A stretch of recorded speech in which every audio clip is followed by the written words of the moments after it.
ମୋହନ ମାଝୀ ଜଣେ ଭାରତୀୟ ରାଜନେତା ଯିଏକି ଓଡ଼ିଶା ରାଜ୍ୟରେ କାମ ପାଇଁ ଜଣାଶୁଣା। ତାଙ୍କ ବିଷୟରେ ଏଠାରେ କିଛି ଗୁରୁତ୍ୱପୂର୍ଣ୍ଣ ତଥ୍ୟ ଅଛି। 1ରେ ରାଜନୈତିକ ଅନୁବନ୍ଧ ମୋହନ ମାଝୀ ଭାରତୀୟ ଜନତା ପାର୍ଟି ବିଜେପି ର ସଦସ୍ୟ ଅଟନ୍ତି। ବିଧାନସଭା ସେ ଓଡ଼ିଶା ବିଧାନସଭାରେ କେନ୍ଦୁଝର ନିର୍ବାଚନ ମଣ୍ଡଳୀକୁ ପ୍ରତିନିଧିତ୍ୱ କରନ୍ତି। ସେ 2000ରୁ 2009 ବିଧାନସଭାରେ ମଧ୍ୟ କାର୍ଯ୍ୟ କରିଥିଲେ। 3ରେ ବିଧାନସଭା ବୃତ୍ତି ମୋହନ ମାଝୀ ଏକାଧିକ ଥର ବିଧାନସଭା ବିଧାୟକ ର ସଦସ୍ୟ ଭାବରେ ନିର୍ବାଚିତ ହୋଇଛନ୍ତି। ଓଡ଼ିଶା ବିଧାନସଭାରେ ତାଙ୍କର କାର୍ଯ୍ୟକାଳ ତାଙ୍କ ନିର୍ବାଚନ ମଣ୍ଡଳୀ ତଥା ରାଜ୍ୟର ବିକାଶକୁ ନେଇ ବିତର୍କ ତଥା ଆଲୋଚନାରେ ସକ୍ରିୟ ଅଂଶଗ୍ରହଣ କରି ଚିହ୍ନିତ ହୋଇଛି।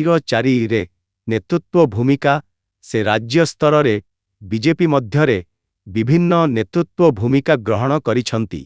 ତାଙ୍କର ନେତୃତ୍ୱ ଦକ୍ଷତା ଦଳ ମଧ୍ୟରେ ସ୍ୱୀକୃତିପ୍ରାପ୍ତ ଏବଂ ସେ ତାଙ୍କ ଅଞ୍ଚଳରେ ଦଳର ଉପସ୍ଥିତିକୁ ଦୃଢ଼ କରିବାରେ ପ୍ରମୁଖ ଭୂମିକା ଗ୍ରହଣ କରିଛନ୍ତି।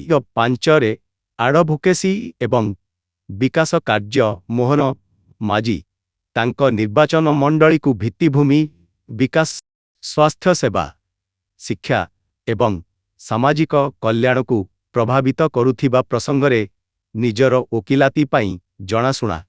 ସେ କେଉଁ ହାରରେ ଆଦିବାସୀ ଜନସଂଖ୍ୟାର ଆବଶ୍ୟକତା ଏବଂ ଅଧିକାରକୁ ନେଇ ସ୍ୱର ଉତ୍ତୋଳନ କରିଛନ୍ତି।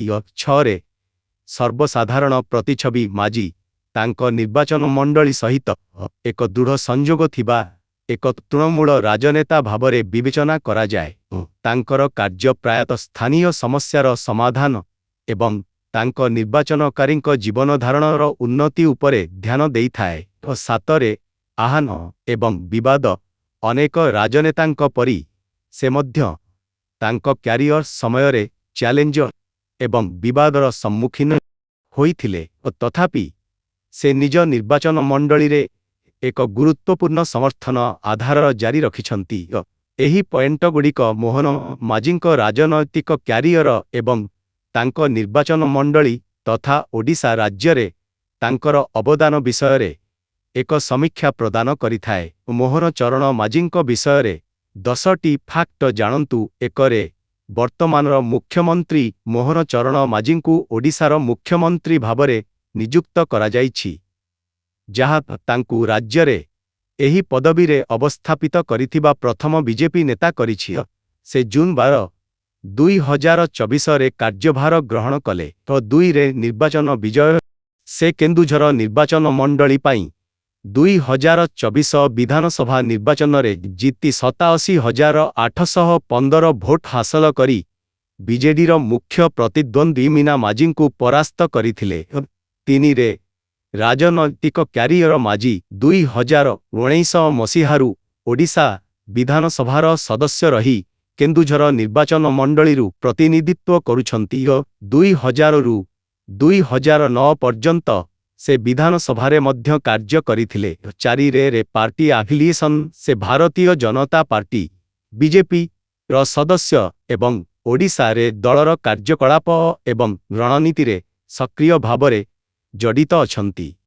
5ରେ ଆଣ୍ଟି ଇନକମ୍ବେନ୍ସି ଅଭିଯାନ ମାଝୀ ବିକାଶର ଅଭାବ ଭଳି ପ୍ରସଙ୍ଗକୁ ଆଲୋକିତ କରି ଭୋଟ ସୁରକ୍ଷିତ କରିବା ପାଇଁ ଦଳକୁ ଫ୍ରିବିଜ୍ ପ୍ରଦାନ କରୁଥିବା ଅଭିଯୋଗ କରିଛନ୍ତି। 6ରେ ବୃତ୍ତିଗତ ପୃଷ୍ଠଭୂମି ରାଜନୈତିକ କ୍ୟାରିୟର ପୂର୍ବରୁ ମାଝୀ ଜଣେ କୃଷି ବିଜ୍ଞାନୀ ଥିଲେ, ଯାହା ତାଙ୍କର ରାଜନୈତିକ ଏଜେଣ୍ଡାକୁ ବିଶେଷ କରି କୃଷକ ଏବଂ ଗ୍ରାମୀଣ ସମ୍ପ୍ରଦାୟର ଆବଶ୍ୟକତାକୁ ପ୍ରଭାବିତ କରିଥିଲା।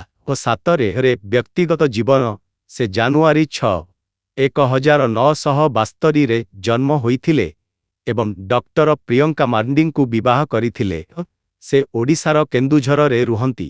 8ରେ ମୁଖ୍ୟମନ୍ତ୍ରୀ ହେବା ପୂର୍ବରୁ ମାଝୀ ଓଡ଼ିଶା ବିଧାନସଭାରେ ବିଜେପି ପାଇଁ ମୁଖ୍ୟ ଚାବୁକ ଭାବରେ କାର୍ଯ୍ୟ କରିଥିଲେ। ପାର୍ଟି ଶୃଙ୍ଖଳା ଏବଂ ରଣନୀତିରେ ପ୍ରମୁଖ ଭୂମିକା ଗ୍ରହଣ କରିଥିଲେ।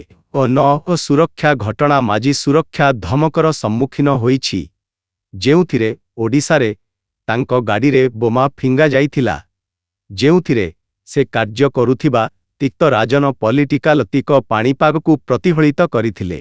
10ରେ ଭବିଷ୍ୟତ ଯୋଜନା ମାଝୀ ଓଡ଼ିଶାରେ ଏକ ଡବଲ ଇଞ୍ଜିନ୍ ସରକାର ଗଠନ ଉପରେ ଧ୍ୟାନ ଦେଇଛନ୍ତି, ଯାହା ସମନ୍ୱିତ ତଥା ଦକ୍ଷ ଶାସନକୁ ସୁନିଶ୍ଚିତ କରିବା ପାଇଁ ଉଭୟ ରାଜ୍ୟ ତଥା କେନ୍ଦ୍ର ସ୍ତରରେ ସମାନ ଦଳକୁ କ୍ଷମତାରେ ରଖିବାକୁ ସୂଚିତ କରେ।